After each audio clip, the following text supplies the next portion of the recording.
Con Anabel El Hernández. Anabel, te saludo con gusto y gracias, ¿eh? ¿Qué tal? Muy buenos días. Al contrario, Oscar Mario. Buenos días a ti, a tu auditorio. Oye, entre los muy pocos periodistas que conoce a fondo el fenómeno del narcotráfico, te encuentras tú, que lo has estudiado a conciencia. ¿Cómo ves con todo lo que ello implica, con todo lo que ello implica, que no es poco?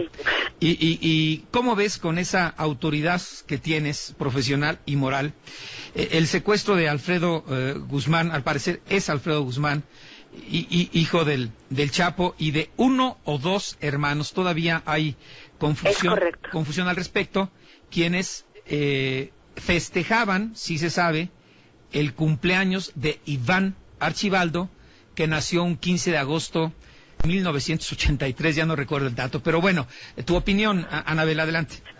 Oscar Mario, la verdad es que esta situación definitivamente es una situación grave, independientemente del perfil que tengan estas personas que han sido víctimas de este plagio.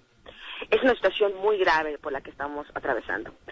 Yo pude hablar el día de ayer, en algunas ocasiones, con familiares de la familia de Joaquín Guzmán Loera, quien como todo el mundo sabe es líder de Cártel de Sinaloa y se encuentra detenido en el Ceferezo número 9 en Ciudad Juárez, esperando ya supuestamente la extradición a Estados Unidos por los cargos que tiene fincados en ese país. La información que tiene la familia en un principio es bastante confusa. La familia sabe que al menos en ese lugar, la familia dice que en el lugar se estaba festejando en un cumpleaños y una despedida de soltera de una prima. Es decir, había varios familiares. Era prácticamente una reunión familiar la que se estaba llevando a cabo la leche, según esta versión de estos familiares.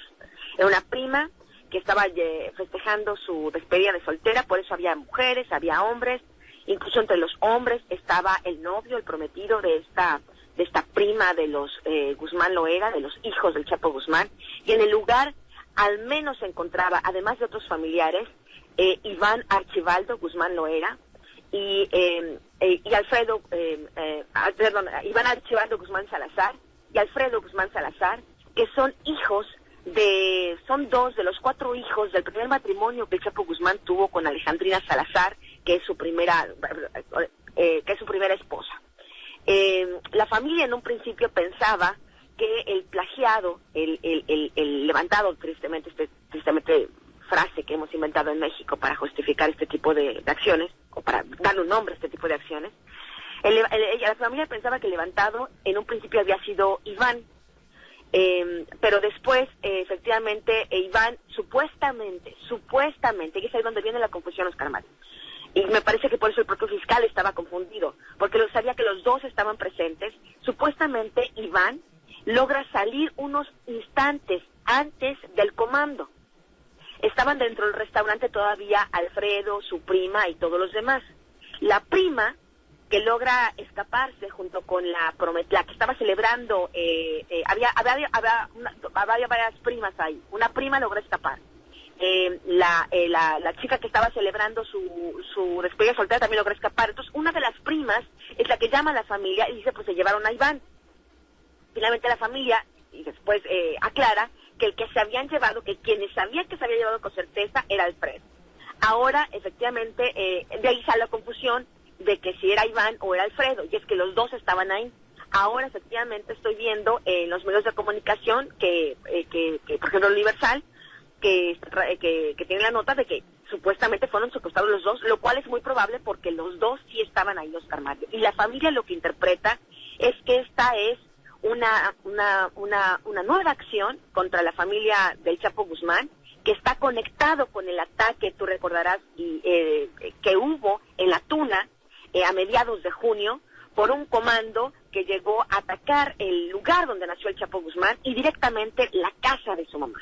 Y eso, la familia está viendo que esta nueva incursión contra los hijos del Chapo Guzmán es parte de esta guerra, pues ya no tan silenciosa, que se está dando o dentro del cartel o de enemigos del cartel contra el Chapo Guzmán.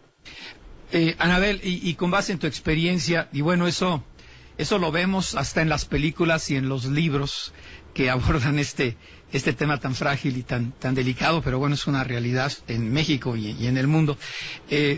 los cárteles se disputan siempre territorios y tienen pues muchas reglas no escritas.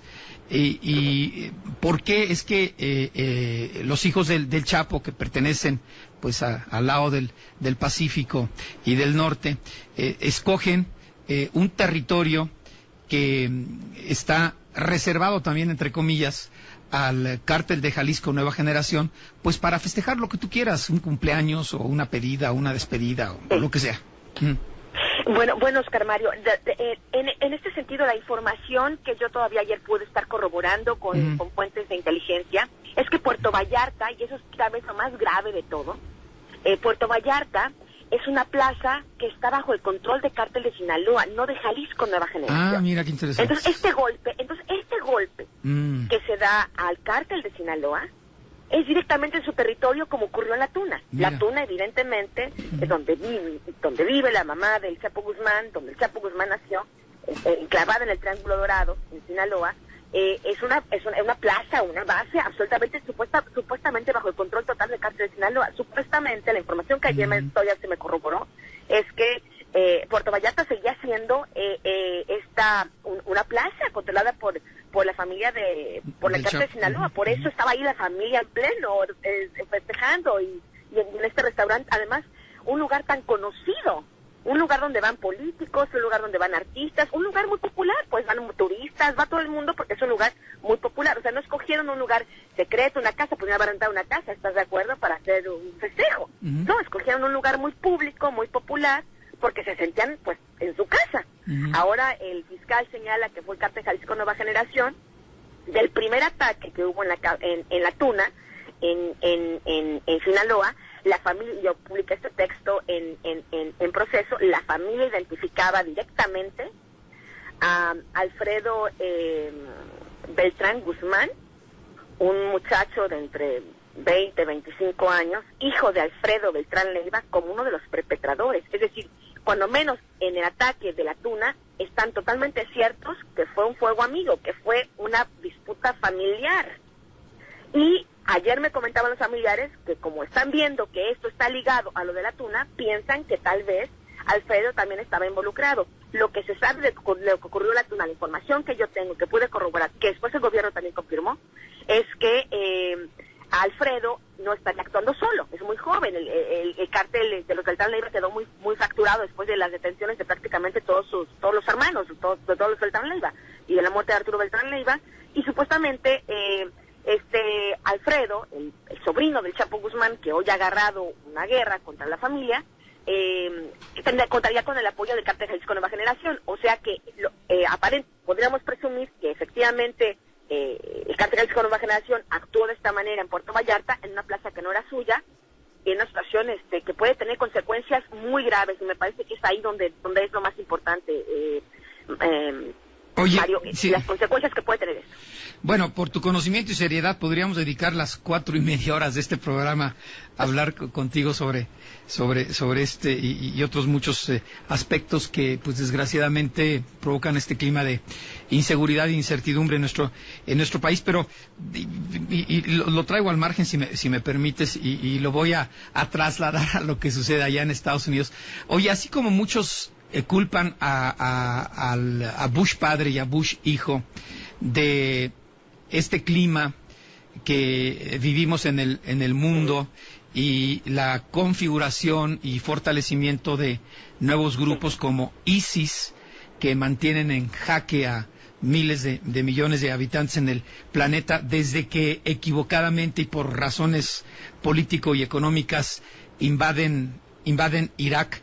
¿Tú crees, porque ya lo has abordado también, que este clima que vivimos en México con respecto a los cárteles de la droga se complica desde la estrategia equivocada de Felipe Calderón por la forma en que aborda e inicia esta guerra abierta contra ellos? Sí, absolutamente. Como lo hemos platicado en otras ocasiones, el poderío que han tenido estas organizaciones criminales, particularmente Cártel de Sinaloa, pues tiene una larga trayectoria desde la década de finales de los 70, principios de los 80, y Y bueno, el tema es que estas organizaciones criminales, estos carteles, el cártel de Sinaloa, que según el gobierno de Estados Unidos es el más poderoso del mundo y es el que más suministra drogas en el mundo, el poderío que ha alcanzado esta organización criminal es tremenda. Y no ha habido ningún gobierno realmente en México, y debo decir también ni Estados Unidos ni en ningún país, interesado realmente en combatirlo, porque los beneficios económicos, todo el dinero que lava el cártel de Sinaloa, pues en países tan no muy civilizados como el nuestro, pues como en países en Europa y en el primer mundo. Entonces estamos hablando de que por desgracia son organizaciones criminales que han permitido, que se ha permitido crecer, que no se les ha realmente puesto un freno. Y a la sombra de estas organizaciones criminales, después de la guerra de Felipe Calderón, pues que se dedicó a combatir más a los enemigos del Chapo Guzmán que al cártel de Sinaloa, esto derivó que varias organizaciones criminales se fueran capturando. El cártel de Sinaloa, antes estaban ahí los Beltrán Leiva, ahora están separados. En el cártel de Sinaloa también estaba antes el cártel Jalisco Nueva Generación y ahora están separados. Es decir, se fue dinamitando muchos de los carteles paralelos al cártel de Sinaloa, y ahora tenemos un montón de grupos criminales en México, que le podemos poner los nombres que quieras, porque además es una lista infinita de todas estas células criminales que se fueron separando de los grandes carteles, y tenemos toda esta situación terrible, porque además estas organizaciones criminales no solo mantienen ciertos contactos políticos y cierta complicidad con algunas áreas de gobierno en diferentes partes de la República, que es lo que les permite seguir sobreviviendo lejos del gran cártel, sino también están armados y tienen logística, y estamos viendo la capacidad que tiene un grupo criminal de presentarse a la 1 de la mañana, que tampoco es muy tarde, en un lugar como Puerto Vallarta. A la 1 de la tarde la 1 de la mañana no es muy tarde, que tiene la capacidad de presentarse a la 1 de la mañana en uno de los restaurantes más populares, más concurridos en Puerto Vallarta, y hacer extracción, y que el gobierno no sepa en este momento cuál es el paradero de estas personas, que independientemente de lo que sean, se tiene que esclarecer lo que está pasando. Pues sí, y ahí lo marcas muy bien. Recuerdo en tu libro México en llamas, el legado de Calderón, y entonces esta polarización de los grupos que se dedican al narcotráfico en México seguirán complicando la estrategia de cualquier administración posterior a la de Calderón, obviamente, para combatirlos, ¿no? Absolutamente, Mario. El problema... Porque ya no tratas con 1, con 2 o con 3 o con 4 importantes, sino con, no sé, te estoy inventando, 15 o 20, decenas, ¿no? Sí, decenas. El último informe que presenta la PGR sobre esto, que obtuve a través de la Transparencia, sí, estamos hablando de decenas de células criminales que son más o menos poderosas. No estamos hablando de bandillas, ahí gavillas, en la esquina, no, estamos hablando de organizaciones bien estructuradas. Ahora, efectivamente, estamos ante esta situación porque tú recordarás cuando inicia el gobierno de Enrique Peña Nieto, nos anuncian una gran estrategia contra el crimen organizado, pues que nadie conoce. Cuando menos te puedo decir, yo solicité varias veces a través de la Transparencia. Bueno, ¿cuál es esta estrategia? Cuando menos en los 2 primeros años del gobierno de Enrique Peña Nieto no había tal estrategia, decían que todavía no terminaban de elaborarla, y hoy no la conocemos. Por desgracia, supongo que por una cuestión de política, el gobierno de Enrique Peña Nieto simplemente ha borrado prácticamente de sus discursos la existencia del cártel de Sinaloa y estas organizaciones criminales, pero están ahí. Que no las mencionen, que no hablen de ellas, no significa que no estén ahí.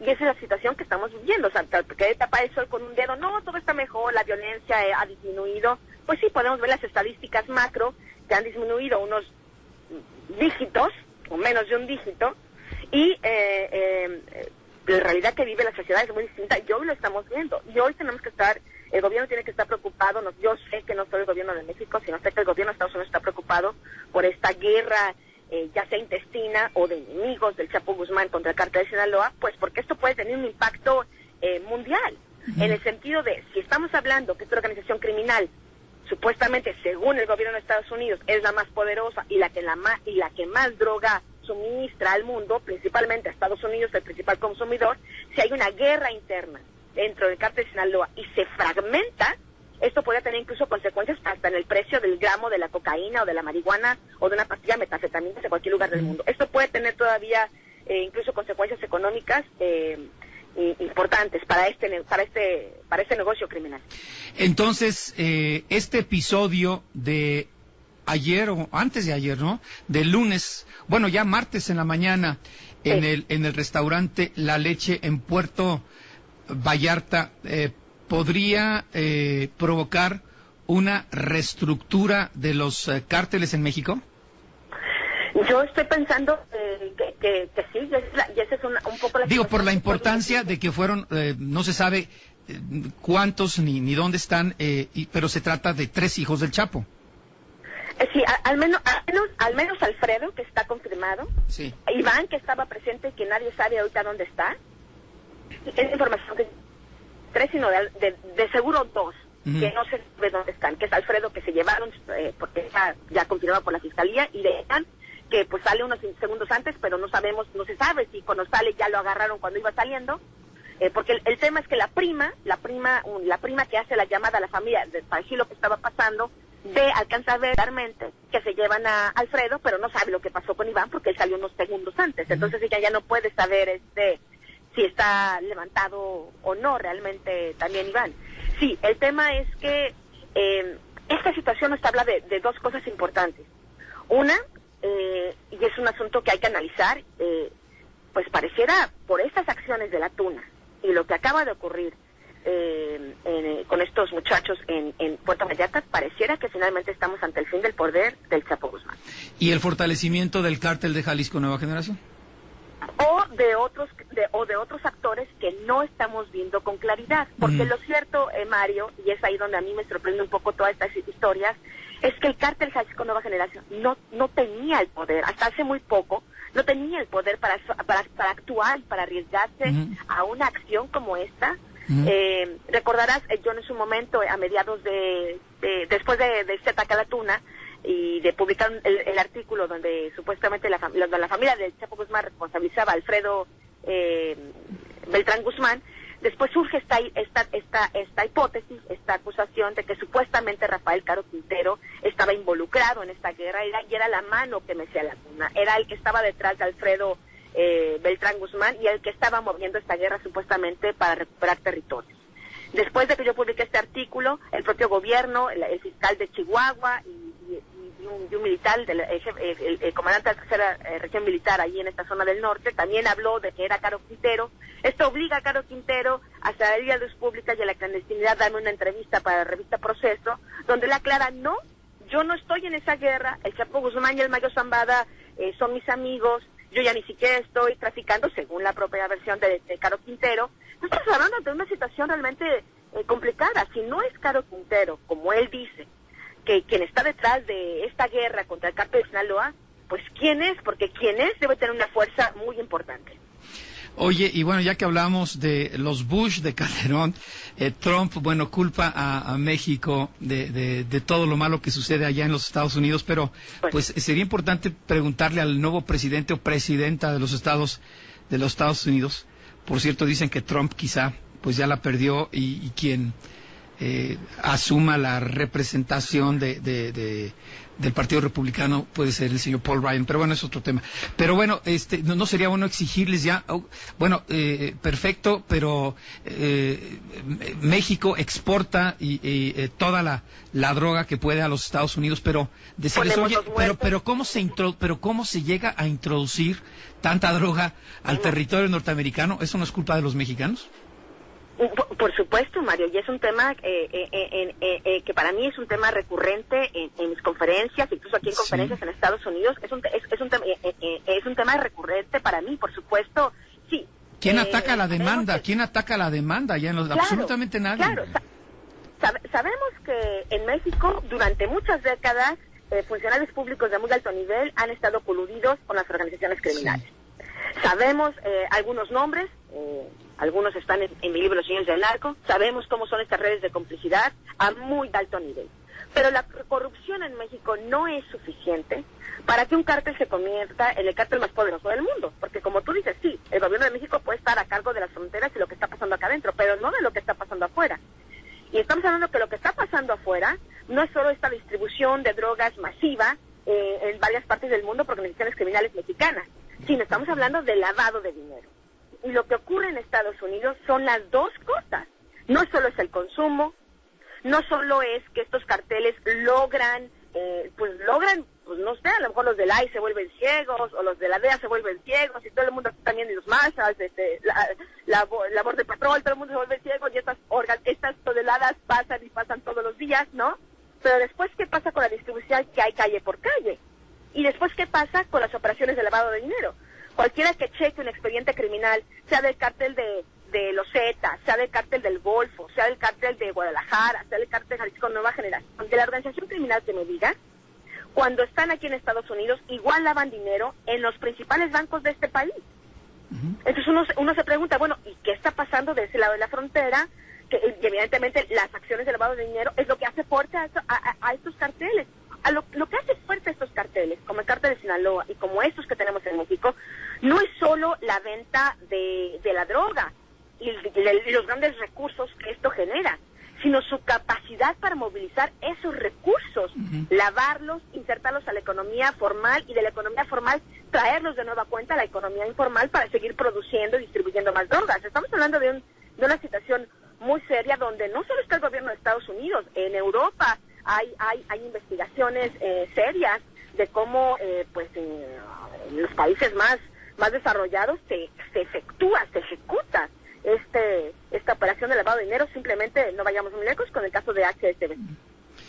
Bueno, pues te pregunto si mientras los gobiernos en Estados Unidos no controlen la entrada de droga a su propio territorio, le hace inmigración, DEA, etcétera, la guerra que se libra en México contra los cárteles de la droga es una pérdida.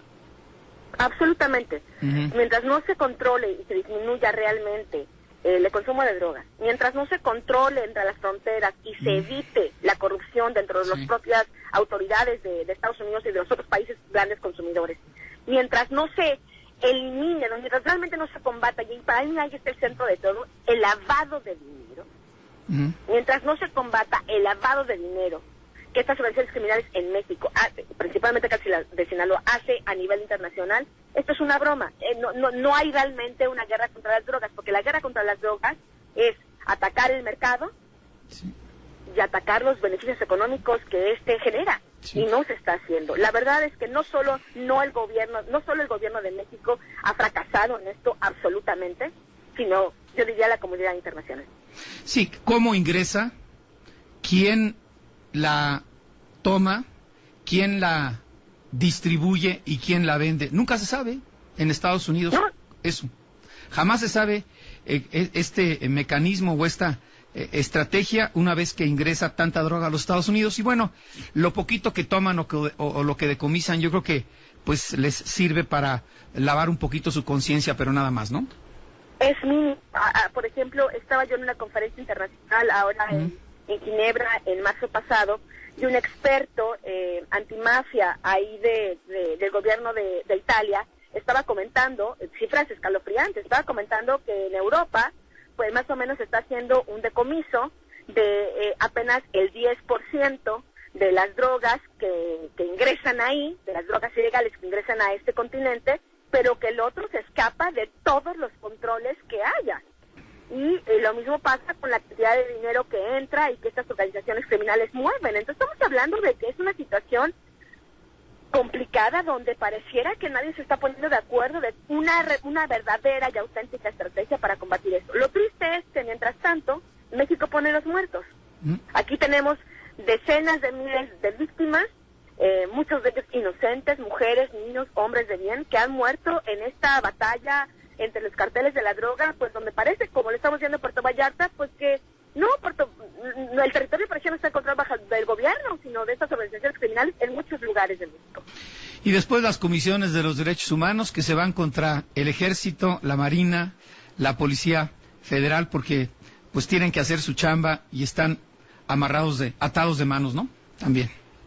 Bueno, Oscar, es otro punto también, es otro análisis. Es más polémico porque sabemos que el Ejército, la Marina, la Policía Federal son los violadores de derechos humanos tremendos. Hay informes internacionales. Oye, pero enfréntate a estos cuates también, ¿no? Pero no con violación a derechos humanos. Y curiosamente, luego el Ejército y la Policía Federal no no crees que se mete tan duro con ¿no? los malos de la película, ¿no? Sino más bien con los ciudadanos comunes y corrientes. Esa es otra historia. Bueno, pero eso es otra historia. Nos centramos en este tema que es del que hablábamos. Dices entonces, este hecho, este secuestro o levantón, ya no se sabe, ¿no? Allá en el restaurante La Leche de Puerto Vallarta tiene muchísimo contenido porque se involucra a 2 o a 3 hijos del Chapo Guzmán y quizá a la fortaleza que está adquiriendo el cártel de Jalisco Nueva Generación. ¿Sería tu resumen, Anabel? Así es, y que hay que estar preparados para lo que pueda venir, ¿verdad? Sí, evidentemente una acción como esta tendrá represalias. Recordará el auditorio que después de este ataque a la Tuna hubo grandes enfrentamientos en el Triángulo Dorado. Sí. Y muchos pueblos, muchas comunidades que vivían ahí tuvieron que ser desplazadas. Se desplazaron, tuvieron que huir ante la violencia campal que hubo en esta región, quemados, muertos, balaceras, donde subimos muy poco porque el gobierno nos informó muy poco, pero había esta situación de crisis allá en el Triángulo Dorado. Imaginemos una batalla campal en Puerto Vallarta o en Guadalajara. ¿Alguien quiere eso? Porque estamos hablando ya de una ciudad muy importante, económica, política y turísticamente hablando. Internacionalmente hablando, yo te puedo decir, ayer me llamaron muchos colegas de diferentes partes del mundo preguntándome qué pasó en Puerto Vallarta. O sea, estamos en el ojo del huracán. Este caso de los hijos del Chapo Guzmán es un caso que revela los cambios de poder en los carteles de México. Es un caso que va a tener consecuencias, que puede tener incluso consecuencias económicas en el precio de la droga y el suministro de la droga en el mundo. Y es un caso que evidentemente en México nos muestra que esta situación de los carteles parece seguir estando fuera de control, que no es el gobierno, no es la autoridad la que tiene control de varias zonas del país, sino estas organizaciones criminales, y que puede haber violencia y consecuencias graves que el gobierno debe estar calculando y pensando cómo va a resolver esta crisis. Oye, finalmente, y quiero aprovechar por tu conocimiento, en este espacio nos decía uno de los abogados, el encargado del proceso de extradición para el Chapo, nos decía, bueno, es que no pueden extraditar al Chapo, no lo pueden enviar a que enfrente los cargos pendientes allá en Estados Unidos si no se tiene su consentimiento. ¿Es cierto eso?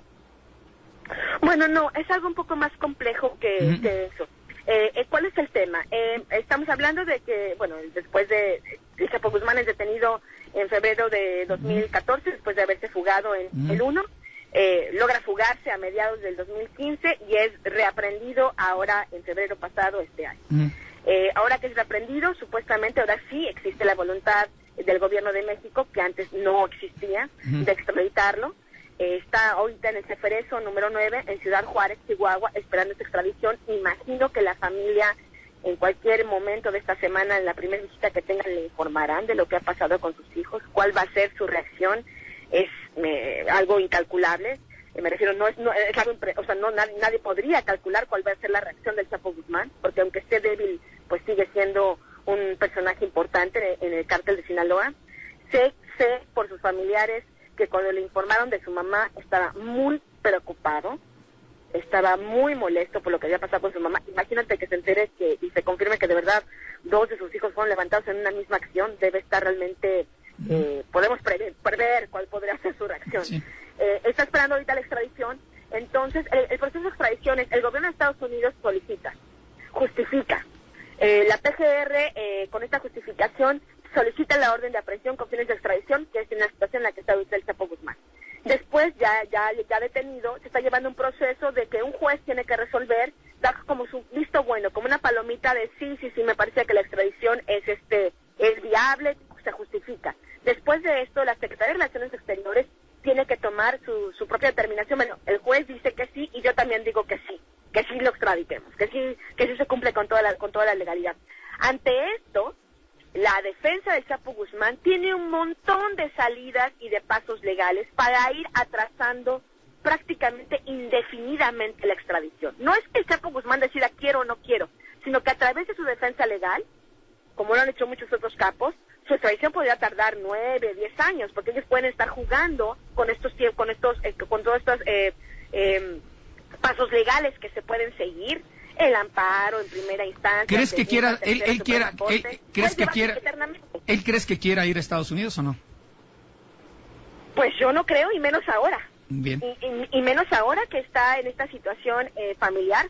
Supongo que no, supongo que solo querrá irse pronto, y ese sentido de las palabras del abogado. Si el Chapo Guzmán renuncia a toda la defensa contra la extradición, efectivamente puede ser extraditado en cualquier momento. Si dice, ok, ya, adiós abogados, dejen esto en paz, sí me voy, entonces sí se puede ir mañana o pasado mañana.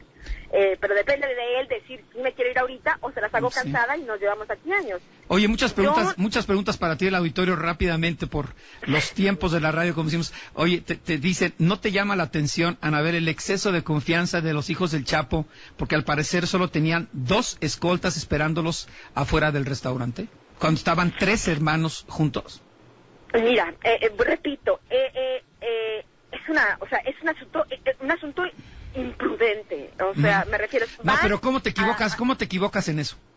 Pues ese es el tema, Oscar Mario, y es ahí donde yo tengo mis hipótesis, pero como no tengo nada confirmado, no quisiera yo empezar a... Pero estoy investigando porque pareciera que hay un... O sea, ¿sabes quiénes estaban? ¿Sabes a qué hora estaban? ¿Sabes dónde estaban? ¿Y te los pudiste llevar? Esto pareciera un fuego amigo. Ese es un punto que puede explicar muchas cosas, ¿no?